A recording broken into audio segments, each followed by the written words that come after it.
ഞങ്ങൾ ഇതുവരെ കണ്ടിട്ടില്ലാത്തതിനെ നോക്കിക്കൊണ്ടിരിക്കുന്നു. സ്തോത്രം. കാണാത്തതിനെ നോക്കാൻ നമുക്ക് പറ്റുമോ? അതാണ് ഇവിടുത്തെ രസകരമായ കാര്യം. കാണുന്നതിനെ നോക്കിയിരിക്കാം, കുഴപ്പമില്ല.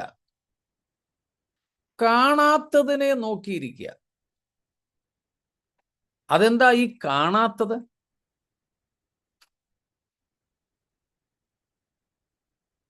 എന്താണ് ഈ കാണാത്തത്? അവിടുത്തെ തന്നെ അതേ വാക്യത്തിന്റെ അടിസ്ഥാനത്തിൽ നിത്യതയാണ്. നിത്യതയിൽ ദൈവം ഒരുക്കിയിട്ടുള്ള ഒരുക്കങ്ങളാണ്, കരുതലുകളാണ് നാം ഇതുവരെ കണ്ടിട്ടില്ലാത്തത്. പക്ഷേ സ്തോത്രം, നമ്മള് എബ്രായ ലേഖനം 11-ാമത്തെ അധ്യായത്തിൽ, Hebrews chapter 11, when the apostle was speaking about Moses, he said in verse number 27, 27-ാമത്തെ വാക്യം. By faith he left Egypt, not being afraid of the anger of the king, for he endured as seeing him who is invisible. Moses endured. He suffered. How? As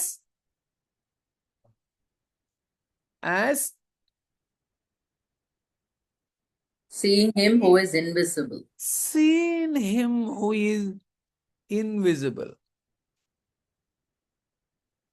Moses saw the Lord God invisible. Paul also said in 2 Corinthians 4:18, ഞങ്ങൾ കാണുന്നതിനെയല്ല കാണാത്തതിനെ അത്രേ നോക്കിക്കൊണ്ടിരിക്കുന്നത്. രണ്ടർത്ഥം നോക്കുക എന്നുള്ളതിനുണ്ട്. ഒന്ന്, ഞങ്ങൾ കണ്ടുകൊണ്ടിരിക്കുന്നതെന്നും, രണ്ട്, കാണാൻ അല്ലെങ്കിൽ നേടാൻ അന്വേഷിച്ചു കൊണ്ടിരിക്കുന്നതെന്നും അർത്ഥമുണ്ട്. സ്തോത്രം. ഇവിടെ പ്രത്യേകിച്ച് കാത്തിരിക്കുന്നു, അന്വേഷിക്കുന്നു, പ്രതീക്ഷിക്കുന്നു എന്നതിനേക്കാൾ ഞങ്ങളത് കണ്ടുകൊണ്ട് യാത്ര ചെയ്യുന്നു എന്നുള്ള. സ്തോത്രം. അതാണ് 2 കൊരിന്ത്യർ 5-ാം അധ്യായത്തിന്റെ 7-ാമത്തെ വാക്യവും കൂടെ 4:18 എബ്രായർ 11:27 ചേർത്ത് വെച്ചാൽ നമുക്ക് മനസ്സിലാവും. 2 Corinthians 5:7. For we walk by faith and not by sight. Not by sight, but we walk by faith. By faith, we see the invisible. We not only look, but we see the invisible by faith, as in the case of Moses, as written in Hebrews 11:27. Moses did not fear the anger, the wrath of the king, because he was standing firm, immovable, because he saw the invisible, as he saw the invisible.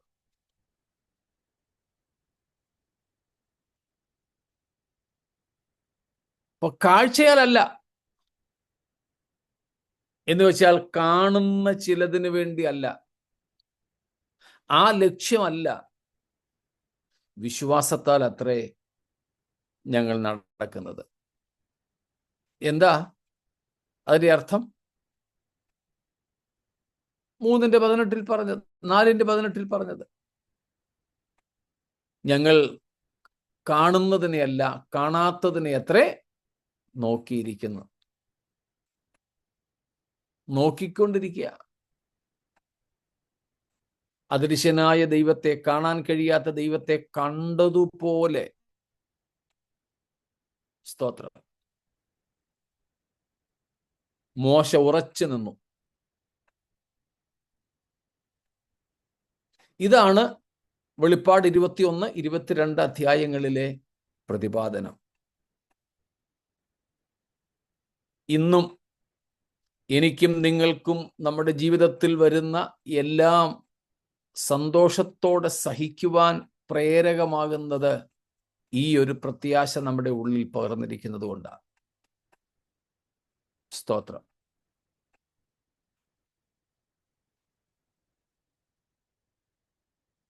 മനസ്സിലാവുന്നുണ്ടായിരിക്കുമല്ലോ.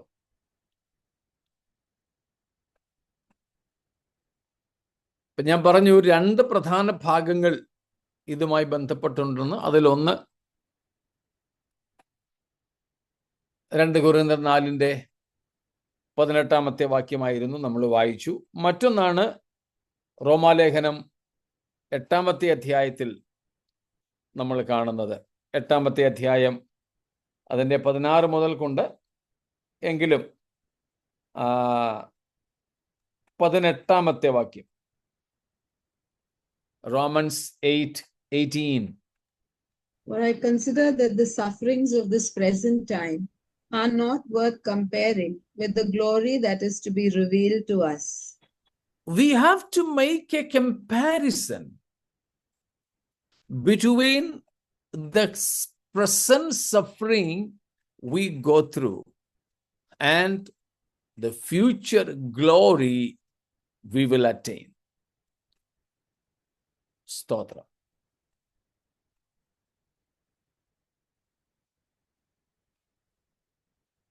നമ്മുടെ ജീവിതത്തിൽ നമ്മൾ ചെയ്യേണ്ട ഒരു താരതമ്യമുണ്ട്. ഇപ്പോഴത്തെ കഷ്ടങ്ങളും വരുവാനുള്ള തേജസ്സും. സ്തോത്രം.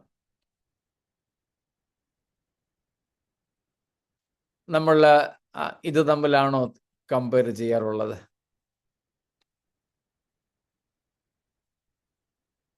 സ്തോത്രം. ഇപ്പോഴത്തെ കഷ്ടങ്ങളും വരുവാനുള്ള, അല്ലെങ്കിൽ നമ്മൾ വെളിപ്പെടുവാനുള്ള തേജസ്സും, ഇത് തമ്മിലാണോ നമ്മൾ താരതമ്യം ചെയ്യാറ്? അതോ അന്ന് എനിക്ക് എത്ര നന്നായിരുന്നു, ഇന്നവർക്കൊക്കെ എത്ര നന്നായിരിക്കുന്നു, ഇങ്ങനെയാണോ നമ്മൾ താരതമ്യം ചെയ്യാറ്? സത്യസന്ധമായിട്ട് പറഞ്ഞാൽ, ആത്മാർത്ഥയോട് പറഞ്ഞാൽ.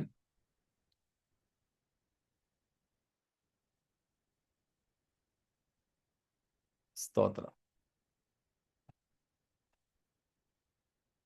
നമ്മിൽ വെളിപ്പെടുവാനുള്ള തേജസ് വിചാരിച്ചാൽ, comparing the glory that is to be revealed in us.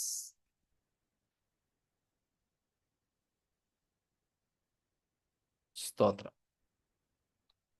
നമ്മിലൊരു തേജസ് വെളിപ്പെടുവാനുണ്ട്. ഞാൻ പറയുന്ന കാര്യങ്ങൾ അതിൻ്റെ ഒഴുക്കിൽ കിട്ടുന്നുണ്ടോ? അതോ കണക്ഷൻ ഇല്ലാതെ പോകുന്നുണ്ടോ?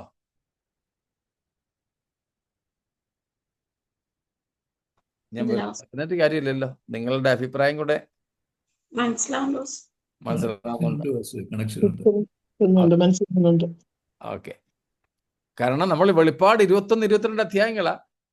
നമ്മൾ കൊരിന്ത്യർ ലേഖനവും പത്രോസിന്റെ ലേഖനവും ഒന്നും അല്ല പഠിക്കുന്നത്, വെളിപ്പാട് പുസ്തകം.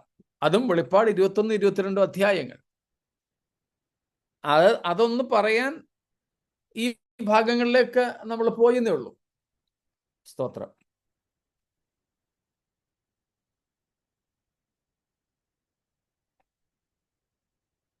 വെളിപ്പാട് 21 2 വാക്യം ഒന്നും കൂടെ വായിക്കാമല്ലോ. 21:2 Revelation. And I, John, saw the holy city, New Jerusalem, coming down from God out of heaven, prepared as a bride adorned for her husband. സ്തോത്രം.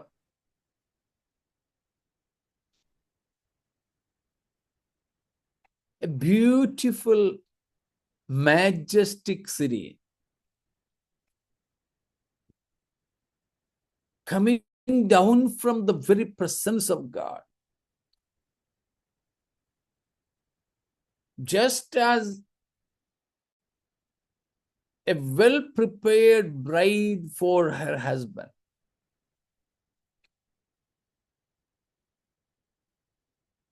വളരെ മനോഹരമായ നഗരം ദൈവസന്നിധിയിൽ നിന്ന് ഇറങ്ങുന്നു. ഭർത്താവിനായി അലങ്കരിക്കപ്പെട്ടിരിക്കുന്ന മണവാട്ടിയെ പോലെ. സ്തോത്രം. ആ തേജസ്. സ്തോത്രം.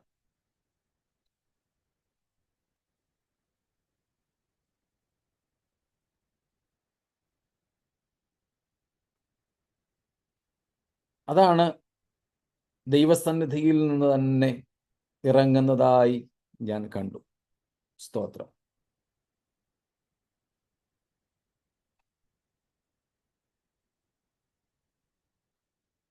ഇനി അതിന്റെ 10ാമത്തെ വാക്യം, വേഴ്സ് 10.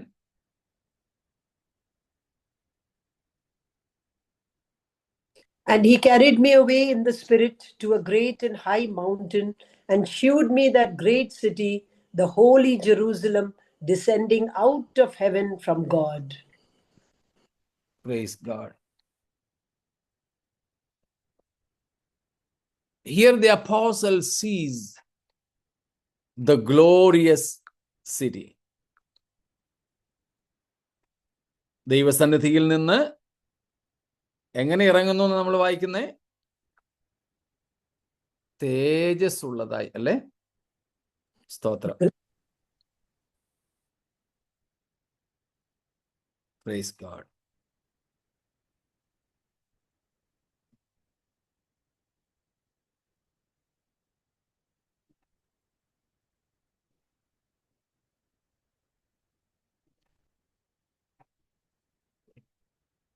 യോഹന്നാനെ ഒരു വൻ മലയിൽ കൂട്ടിക്കൊണ്ടുപോയി. എന്നിട്ട് ഇംഗ്ലീഷിലേക്കൊന്നും അടുത്ത വാക്യത്തിലാണ് അതുള്ളത്, അല്ലേ? മലയാളത്തിൽ 10ാം വാക്യത്തിൽ തന്നെ ഉണ്ട്. അടുത്ത വാക്യം ഇംഗ്ലീഷിൽ ഒന്ന് വായിക്കാമോ? Having the glory of God, and her light was like 10 വായിച്ചത്. 11ലാണ് ഈ കാര്യമുള്ളത്. Okay. മലയാളത്തിൽ 10ാം വാക്യത്തിൽ തന്നെ ഇതുണ്ട്. ഇംഗ്ലീഷിൽ 2 വാക്യങ്ങളിലായിട്ട് കിടക്കുന്നത്. Having the glory of God, and her light was like unto a stone most precious, even like a jasper stone, clear as crystal. Praise God. Clothed in God's glory, in all its splendor and radiance. സ്തോത്രം. ദൈവസന്നിധിയിൽ നിന്നും ഇറങ്ങി വന്ന പുതിയ യെരൂശലേം എന്ന വിശുദ്ധ നഗരത്തിന്റെ ഒരു രൂപമാണ് നാം ഇവിടെ കാണുന്നത്. Cloth in God's glory. ഇതാണ് നമ്മൾ പറഞ്ഞുകൊണ്ടിരുന്നത്. ഈ തേജസ് നമ്മുടെ കണ്ണിൽ ആഴത്തിൽ പതിയണം. സ്തോത്രം. അപ്പോൾ ഇന്നത്തെ സാഹചര്യത്തിൽ നമുക്ക് പ്രതികൂലങ്ങൾ, ഉപദ്രവങ്ങളൊക്കെ ഉണ്ട്. നമ്മുടെ അവകാശങ്ങൾ പലതും നിഷേധിക്കപ്പെടും. ഒരുപക്ഷെ ജീവിക്കാൻ പോലുമുള്ള അവകാശം നമുക്ക് നിഷേധിക്കപ്പെടാം. ഇന്ന് നമ്മുടെ ഭാരതത്തിൽ തന്നെ നമ്മൾ കാണുന്നത് ക്രൈസ്തവർക്ക് ഫണ്ടമെന്റൽ റൈറ്റ്സ് പോലും, മൗലിക അവകാശങ്ങൾ പോലും നിഷേധിക്കപ്പെടുന്നതാണ്. നമ്മൾ കഴിഞ്ഞ ദിവസങ്ങളിലൊക്കെ കണ്ടു.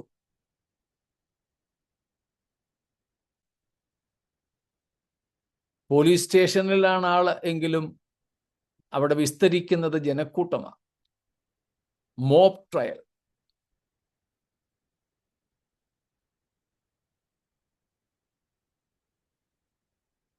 എന്തെങ്കിലും സംസാരിക്കാൻ തുടങ്ങുമ്പോൾ മിണ്ടിപ്പോകരുതെന്ന് പറയുന്നത്.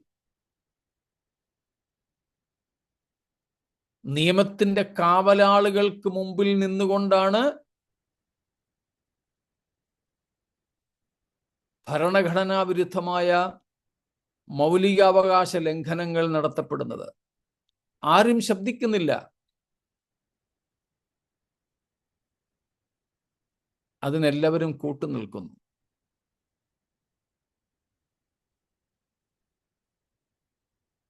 ഇവിടെ കന്യാസ്ത്രീകളുടെ വിശ്വാസവും അവരുടെ ആചരണങ്ങളും ഒന്നും നമ്മൾ വിഷയമായിട്ട് എടുക്കുന്നില്ല.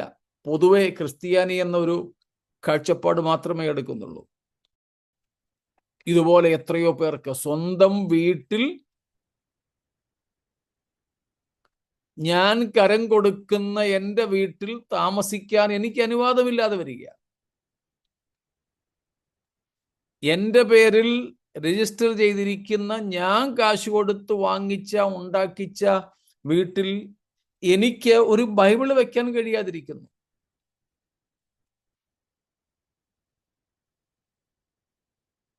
ഈ അവസ്ഥകൾ സംഭവിക്കുമ്പോഴും അതെല്ലാം സന്തോഷത്തോടെ സഹിക്കുവാൻ കഴിയുന്നതിനുള്ള 2 കാരണങ്ങളാണ് ഞാൻ പറഞ്ഞു വന്നത്. ഒന്ന്, പുറകോട്ട് നോക്കി യേശുക്രിസ്തു സഹിച്ച കഷ്ടതകൾ, അന്യായങ്ങൾ ഓർക്കുക. സ്തോത്രം. കഷ്ടമേറ്റൻ യേശുവെ പോലെ ആക്കിടുന്നെ എന്ന് നമ്മൾ പാടാറുണ്ടല്ലോ. യേശുക്രിസ്തുവിന്റെ കഷ്ടങ്ങളിൽ പങ്കുള്ളവരാകും തോറും സന്തോഷിച്ചു കൊള്ളുവീൻ എന്ന് പത്രോസ് പറഞ്ഞത് നമ്മൾ കേട്ടല്ലോ. സ്തോത്രം. അതുള്ളപ്പോൾ തന്നെ നമുക്ക് മുൻപോട്ടും നോക്കാൻ പറ്റും. നമ്മിൽ ഒരു തേജസ് വെളിപ്പെടാനിരിക്കുന്നു.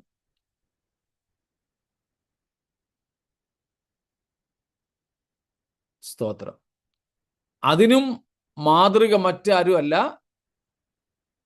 ആര് തന്നെയാണ്? Come on, please. യേശു കർത്താവ്. യേശു കർത്താവ് തന്നെ. ഒരു ഇന്ററാക്ഷന് വേണ്ടി ഞാൻ ചോദിക്കുന്നത് കേട്ടോ. അങ്ങ് പറഞ്ഞങ്ങ് പോകാൻ പ്രയാസമുള്ളത് കൊണ്ടല്ല, ഒരു പരസ്പരം പങ്കുവയ്ക്കൽ അത് കുറെ കൂടെ നമുക്ക് ശ്രദ്ധിക്കുന്നതിനൊക്കെ കാരണമാകുമല്ലോ. അതുകൊണ്ടാണ് ചിലതിനൊക്കെ മറുപടിക്ക് വേണ്ടി ഞാൻ കാത്തു നിൽക്കുന്നത്. നിങ്ങൾക്ക് അറിയാമോ എന്ന പരിശോധനയും പരീക്ഷണമൊന്നുമല്ല. സ്തോത്രം.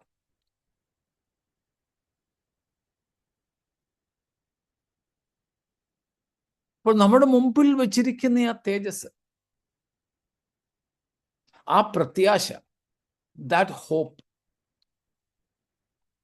ആ ഹോപ്പിനെ, ആ പ്രത്യാശയെ പൗലോസ് എന്താ വിളിക്കുന്നത്? The hope of the glory of God. The hope of the glory of God. Romans 5:2. ആ പ്രത്യാശയെ പൗലോസ് വിളിക്കുന്ന പേരാണ് ദൈവ തേജസ്സിന്റെ പ്രത്യാശ. റോമർ 5:2 വാക്യം.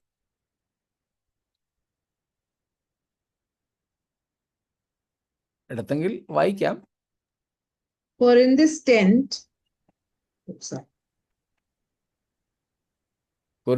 ലേഖനം തോന്നുന്നു വായിച്ചേ. sorry. 2 Corinthians 5 പോയത്. Through whom also we have access by faith into this grace in which we stand and rejoice in the hope of the glory of God. Rejoice in the hope of the glory of God. So Paul names this hope the hope of the glory of God. ദൈവ തേജസ്സിന്റെ പ്രത്യാശയിൽ പ്രശംസിക്കുന്നു. ദൈവ തേജസ്സിന്റെ പ്രത്യാശ.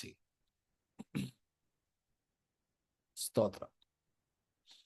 ആ തേജസ്സിന്റെ പ്രത്യക്ഷതയാണ് നാം ഇവിടെ വെളിപ്പാട് 21:2-ലും 10-ലുമായിട്ട് കണ്ടത്. മലയാളത്തിൽ 10, ഇംഗ്ലീഷിൽ 10ഉം 11ഉം കൂടെ ചേർത്ത്, അല്ലെങ്കിൽ 10ഉം 11ന്റെ ആദ്യ ഭാഗവും 11a. സ്തോത്രം. The New Jerusalem is descending from God's presence, clothed in the glory of God. സ്തോത്രം. അവിടെ ആ പട്ടണം അക്ഷരീകമായിട്ടുള്ള ഭൗമവസ്തുക്കൾ കൊണ്ട് സൃഷ്ടിക്കപ്പെട്ട, ഭൗമവസ്തുക്കൾ എന്ന് പറഞ്ഞാൽ ദൈവം സൃഷ്ടിച്ച വസ്തുക്കൾ എന്നാണ് അവിടെ അർത്ഥമാക്കുന്നത്. അല്ല ഭൂമിയിൽ നിന്ന് അങ്ങോട്ട് സ്വർഗത്തിലോട്ട് എക്സ്പോർട്ട് ചെയ്തത് അല്ലെങ്കിൽ ഇമ്പോർട്ട് ചെയ്തത് ഒന്നുമല്ല. സ്തോത്രം. പകരം ഭൂമിയിലുമുള്ള കാര്യങ്ങൾ, ദൈവത്തിന്റെ സൃഷ്ടിയിൽപ്പെട്ടത്, അതുകൊണ്ടുണ്ടാക്കപ്പെട്ട ഒരു നഗരം, അതിൻ്റെ പവിഴം, പേളും, പിന്നെ അതിൻ്റെ ഡയമണ്ട്സും അതിലെ രത്നങ്ങളും ഒക്കെ കൊണ്ടുള്ള ഒരു ശോഭയല്ല അവിടെ ഉദ്ദേശിക്കുന്നത്. പകരം ദൈവത്തിന്റെ തേജസ്. നമ്മളെ വെളിപ്പാട് 4-ാമത്തെ അധ്യായത്തിൽ ദൈവത്തിന്റെ തേജസ്സിനെ കുറിച്ചും ആളത്വത്തെ കുറിച്ചും കണ്ടിരുന്നു. അവിടെ ഒരു ഉപമാനം, ഒരു സാദൃശ്യം പറഞ്ഞിരിക്കുന്നതേ ഉള്ളൂ. ദൈവം അതല്ല, അതിലും വലിയ മഹത്വം വാരി ഉടുത്തിരിക്കുന്നവനാണ് കർത്താവ്. പക്ഷെ യോഹന്നാനെ കൊണ്ട് അത്രയേ മാനുഷിക ഭാഷയിൽ പറയാൻ പറ്റുള്ളൂ എന്ന് മാത്രം. നമുക്കും നമ്മുടെ മാനുഷിക പരിമിതിയിൽ നിന്നുകൊണ്ട് അത്രയുമൊക്കെ ഗ്രഹിക്കുവാനും കഴിയുള്ളൂ. എന്നാൽ നാം ചിന്തിക്കുന്നതിനേക്കാളിലും അനേകം മടങ്ങ് വർദ്ധിതമാണ് അതിൻ്റെ തേജസ്. അത് നമ്മുടെ പ്രത്യാശയാകട്ടെ. സ്തോത്രം. അത് നമ്മിൽ വെളിപ്പെടുവാനുള്ളതാണ്. നമുക്കും കൂടെ പങ്കാളിത്തമുള്ളതാണ് ആ തേജസ്. അതിനും നമുക്ക് മാതൃക കർത്താവാണ്. ഇങ്ങനെ കഷ്ടം അനുഭവിച്ച് മരിച്ച യേശുവിനെ നമ്മളിപ്പോൾ മഹത്വവും തേജസ്സും അണിഞ്ഞവനായി കാണുന്നു. സ്തോത്രം. അതാണ് ഫിലിപ്പി ലേഖനത്തിൽ പൗലോസ് പറഞ്ഞത്. 6 മുതൽ 8 വരെയുള്ള വാക്യങ്ങളിൽ ക്രിസ്തുവിന്റെ കഷ്ടാനുഭവങ്ങളെ കുറിച്ചുള്ള വിവരണങ്ങളാണ്. എന്നാൽ 9 മുതൽക്കുള്ള വാക്യങ്ങളിൽ കർത്താവ്, പിതാവായ ദൈവം ഇങ്ങനെ കഷ്ടം അനുഭവിച്ച് അനുസരണമുള്ളവനായിരുന്ന പുത്രനെ ഏറ്റവും ഉയർത്തി, സകല നാമത്തിനും മീതെയുള്ള നാമം നൽകി. മറ്റൊരു ഭാഗത്ത് വായിക്കുന്നത് എല്ലാ നാമത്തിനും മീതെ അവനെ തലയാക്കി വെച്ചു. സ്തോത്രം.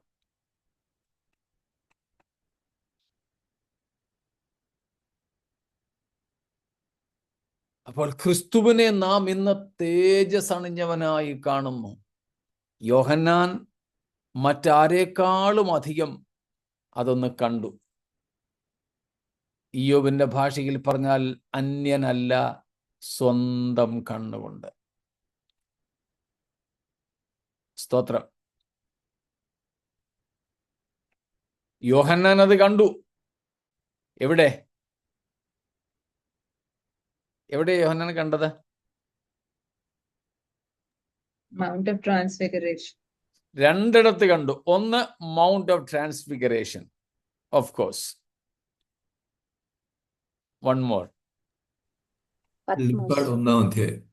പത്മോസ്. വെളിപ്പാട് 1:17-18 വാക്യങ്ങളിൽ. സ്തോത്രം.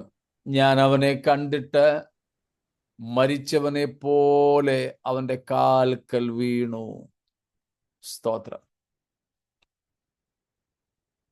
John had seen this Jesus at least twice in his glory.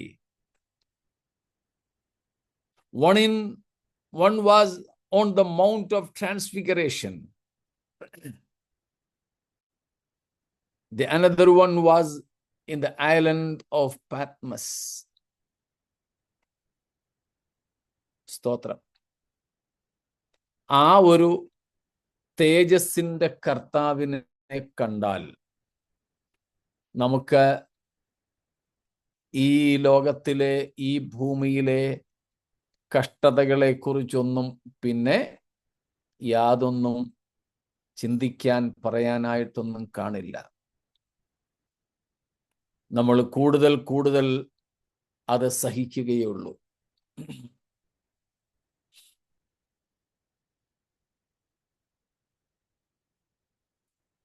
ഇതിനു മുമ്പും ഒരിക്കൽ ഞാൻ നിങ്ങളോട് പറഞ്ഞ ഒരു സംഭവകഥയാണെന്നാണ് എൻ്റെ അറിവ്. സ്ഥലമൊന്നും ഞാൻ ഓർക്കുന്നില്ല. നിങ്ങൾ കേട്ടിട്ടുണ്ടായിരിക്കും. ഉണ്ട്. അന്നും നിങ്ങൾ ആരോ എന്നോടത് പറഞ്ഞിരുന്നു. ഞാൻ നമ്മുടെ ഈ പ്ലാറ്റ്ഫോമിൽ മറ്റൊരു സന്ദർഭത്തിലും ഈ കാര്യം പറഞ്ഞിരുന്നു. എനിക്ക് സാധാരണ ഈ സ്ഥലങ്ങളും പേരുകളും ഒന്നും ഓർത്തിരിക്കാറില്ല. ചില സംഭവങ്ങളൊക്കെ ചിലത് ഇങ്ങനെ ഒരു ചെറിയൊരു രൂപം പോലെയൊക്കെ ഉണ്ടാവുന്നേ ഉള്ളൂ.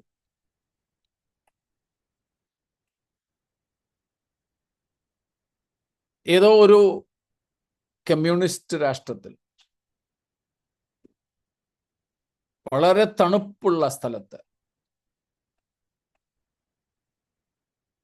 കുറെ സുവിശേഷകന്മാരെ ഭരണകൂടം പിടിച്ചു. 12 പേരെന്ന് വെച്ചോളൂ. യേശുവിനെ ഉപേക്ഷിപ്പാൻ അവരോട് ആവശ്യപ്പെട്ടു. അവർ ചെയ്തില്ല. അവരെ കൊല്ലാൻ ഇഷ്ടമില്ലാതെ, വിശ്വാസം ത്യജിക്കാൻ അവരെ നിർബന്ധിക്കേണ്ടതിന് ഒരു കടുത്ത ശിക്ഷയും അപ്പോൾ തന്നെ രക്ഷപ്പെടാൻ ഒരു ചാൻസ്, ഒരു അവസരവും കൊടുത്തു.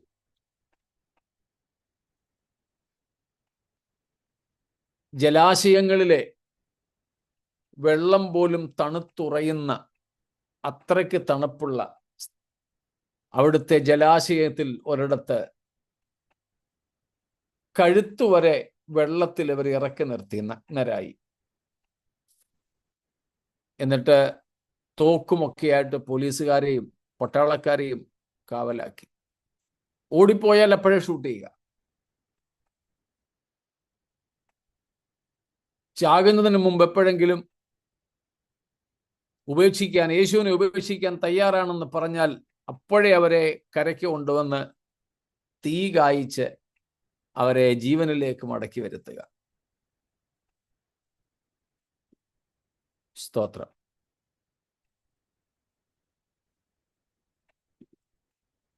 അതിനുവേണ്ടി കാര്യങ്ങളൊക്കെ ക്രമപ്പെടുത്തി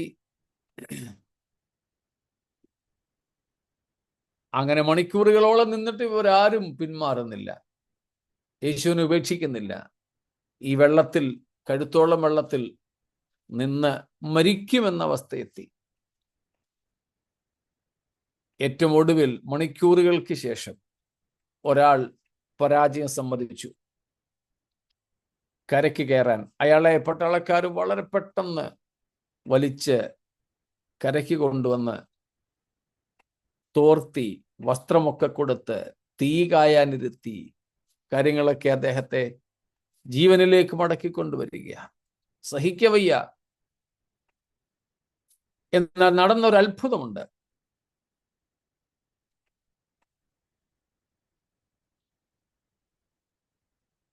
പട്ടാളക്കാരനായിരുന്ന ഒരാൾ തൻ്റെ യൂണിഫോമും ആയുധങ്ങളും ഒക്കെ കൂടെ വലിച്ചെറിഞ്ഞിട്ട് ഈ തിരികെ കയറി വന്ന മനുഷ്യന് പകരം ആ തണുത്തുറയുന്ന വെള്ളത്തിലേക്ക് ഇറങ്ങി. പിന്നീടാണ് ചോദിച്ചപ്പോൾ കാര്യങ്ങൾ മനസ്സിലായത്. 12 തേജസ്സുള്ള കിരീടങ്ങൾ ഈ 12 പേരിലേക്കും ഇറങ്ങി ഇങ്ങനെ തലയോടടുത്ത് വരുന്നത് ഇയാൾ കണ്ടു. ഒരു ദർശനം. എന്നാൽ ഈ മനുഷ്യൻ പിന്മാറിയതും അവന്റെ തലയിലേക്ക് ഇറങ്ങി വന്നുകൊണ്ടിരുന്ന കിരീടം തിരികെ കയറി പോകുന്നതും ഈ പട്ടാളക്കാരന് ദർശനത്തിൽ കിട്ടി. ഉറങ്ങിയും പ്രാർത്ഥിക്കുകയൊന്നും അല്ലായിരുന്നു കേട്ടോ. ദർശനം എന്ന് പറയുമ്പോൾ അങ്ങനെ ചിന്തിക്കരുത്.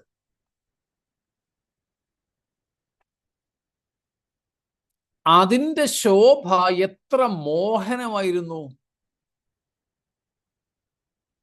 തൻ്റെ പട്ടാള വസ്ത്രം ഉഴിഞ്ഞ് ജീവനെ തൃണവദ്ഗണിച്ചുകൊണ്ട് രക്തസാക്ഷിയായി മരിക്കേണ്ടതിന് വെള്ളത്തിലേക്ക് ഇറങ്ങിപ്പോയി. കാര്യം എന്താ? ആ തേജസ്സിന്റെ ഒരു ചെറിയ ലാഞ്ചന ആ മനുഷ്യനുണ്ടായി. സ്തോത്രം. ഇവിടെ അതാണ് നാം കാണുന്നത്. ഈ പുതിയ യെരൂശലേമിന്റെ തേജസ്. സ്തോത്രം. The glory of the New Jerusalem. If we have just a glimpse of the glory that we are to receive, just a glimpse of the glory of that city that we are to inherit, then in no way we will leave our true faith, and we will never be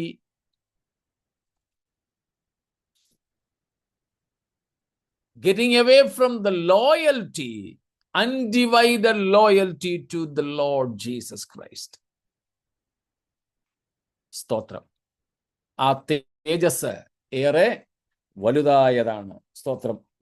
glory.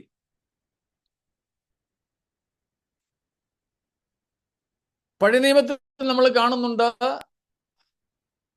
ദേവാലയത്തെ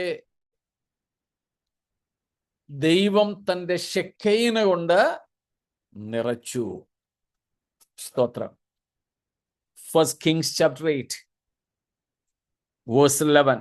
1 രാജാക്കന്മാർ 8:11 വാക്യം.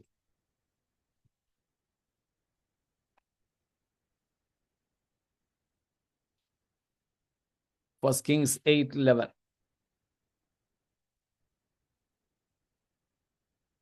Anybody, please? In any language. So that the priest could not stand to minister because of the cloud, for the glory of the Lord had filled the house of the Lord. It's about the dedication of Solomon's temple. സോളമന്റെ, ശലോമോന്റെ, അല്ലെ ശലോമോന്റെ എന്ന് പറയുന്നത് ശരിയല്ല, ശലോമോൻ പണിത ദേവാലയം പ്രതിഷ്ഠിക്കുകയാണ്. ആ പ്രതിഷ്ഠാ ദിവസം പുരോഹിതന്മാർക്കകത്ത് കടന്ന് ശുശ്രൂഷിപ്പാൻ കഴിയാത്തതുപോലെ മേഘം കൊണ്ട് ആലയം നിറഞ്ഞു. ദൈവ തേജസ് കൊണ്ട് ദൈവമാലയത്തെ നിറച്ചു. സ്തോത്രം. Here, where is the temple? On the earth. Pardon? On the earth here. On the earth, and the entire city of New Jerusalem is the temple of God, the dwelling place of God. സ്തോത്രം. ശലോമോൻ പണിത ദേവാലയം ആ മുഴുവൻ സിറ്റിയിലെ, മുഴുവൻ പട്ടണത്തിൽ ഒരു കൊച്ചു സ്ഥലത്താണ്. ആ ദേവാലയത്തിനകത്ത് വിശുദ്ധ മന്ദിരമെന്ന് പറയുന്നത് പിന്നെയും ചെറുതാ.